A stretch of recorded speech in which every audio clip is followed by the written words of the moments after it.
What's up, everybody? Well, I don't know if I was audible in that last video, and I know that this combo works better of turquoise and teal. Those two colors look really nice together. And I was talking about two dolls, this one being like a knockoff Sunshine Family dad doll. Silly thing wants to slide. This is like a knockoff of the Sunshine Family, and this was the dad. And although I already had another one from about a year and a half ago, about 17 months ago, who was identical, I wanted the girl, that went with them, the mom, and she was listed as Chrissy, even though she probably had a different name. I mean, they're supposed to be like Stephanie and Steven of the Sunshine Family. But what I liked about those dolls was the fact that they were about 9 inches and they had 70s mod era clothing. You see, I just put some Ken shoes on them. But I wish they would have stuck around longer and been made in the 80s and 90s, because they were 9.5 inches. And that's about the size of a skipper. And there just aren't enough dolls the size of a skipper, and least of all male dolls. And what I was talking about in my last video was how a lot of the reason why we can't have nice things like that, like dolls, little dolls that are much shorter. See, even this guy is shorter than your typical Ken. We can't have a lot of short male dolls. Short, skinny, androgynous looking male dolls, like the Like a Chan boys. And it's because of children's stupidity and wanting to put dresses on boys. And, it's one of the manyfold reasons why it's a good thing I don't have children of my own. Because you see, as much as you would think that someone who has had transgender ideation, myself, people have always pointed that out. Well, you of all people should understand that, it's hard to want to fit into the binary of, male and female. Well, actually, you would think, trans people would raise their kids to not care about gender, but it's actually just the opposite in many ways. They could actually end up being more conservative, especially, transgender from the opposite direction. Like if I had a daughter, I could totally understand why she would want to be a boy and do masculine things and, be fascinated with trains, fire engines, spaceships, all things that boys are more interested in. Cars, obviously everybody's going to drive a car one day. It would be very easy for me to understand, why a daughter might want a Lightning McQueen shirt and a pair of blue jeans and a shorter haircut than average. But when it's the other way around, if it was a son wanting to put on dresses, a son wanting to wear high heels, yeah, I'd probably be a lot harder on them than probably your most conservative, straight Christian dad, if you know what I mean. Because it makes absolutely no sense whatsoever why anyone would want to see a male-bodied person or someone born male presenting femininely, because as I've stated before, that has no advantage whatsoever. There is no advantage whatsoever to doing things that are more feminine when you are male. You're not going to get acceptance. You're not going to have a better job. You're not going to be a better athlete. You're not going to have more friends. You're not going to get girlfriends. You're not going to have guy friends that have your back.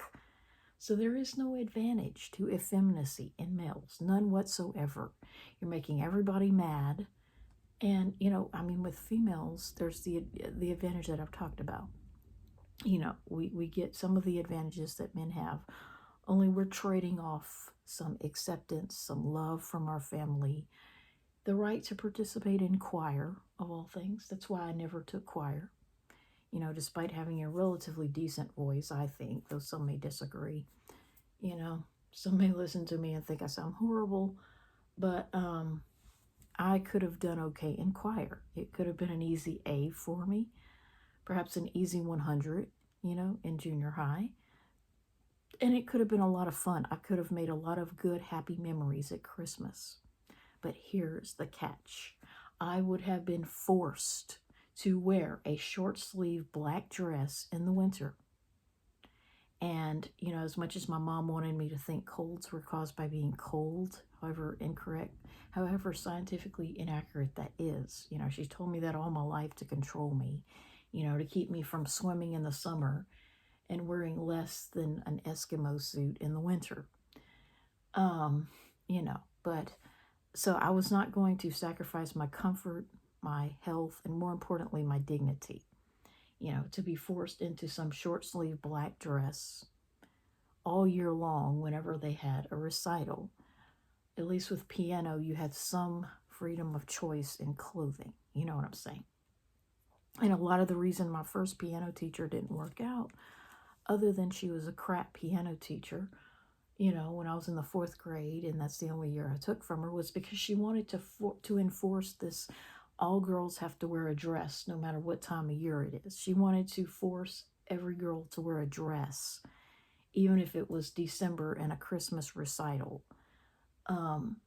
So obviously that arrangement didn't work out, and I had a different piano teacher, in junior high and high school. In 5th grade, I had a different one from that teacher. So didn't work out because nobody was going to force me, to have to wear a dress. It's like, what did I do to deserve that? You know what I'm saying? What did I do to deserve that punishment? Being forced to wear an effing dress in December or January, or even November or February or early March still wouldn't make sense to me. Being forced to wear a dress and pretend like I wasn't cold, just to maintain some stupid tradition, I wasn't going to do it. And a lot of the reason I dragged my feet in college, I could have graduated easily in December of 2005 during that bad hurricane season. But I kind of dragged my feet, and I let the setback from Hurricane Rita be an excuse to get behind just enough that I graduated in May of 2006 instead of December 2005.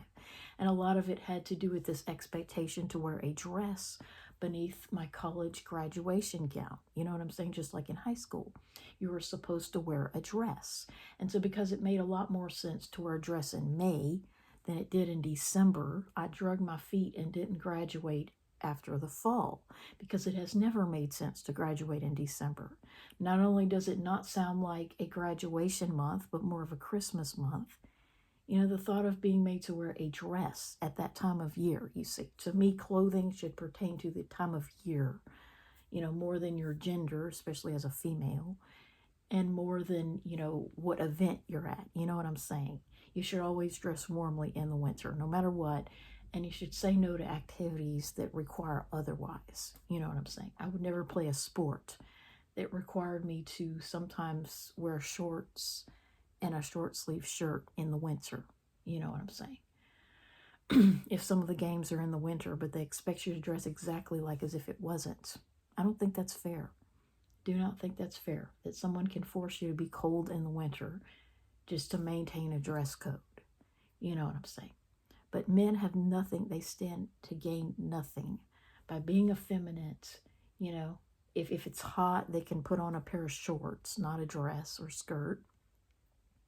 They can't wear pink, peach, and purple, but they can wear the primary colors that go into the making of such colors. Like instead of pink, they can wear red or white. Instead of purple, red or blue. Instead of peach, orange or white, because peach and purple are bad just because they're close to pink. Peach is pink with a little bit of yellow. Purple is pink with blue. So they're bad because they're close to pink. So anyway, just want to clarify that in a louder voice, and I'll go ahead and post this video.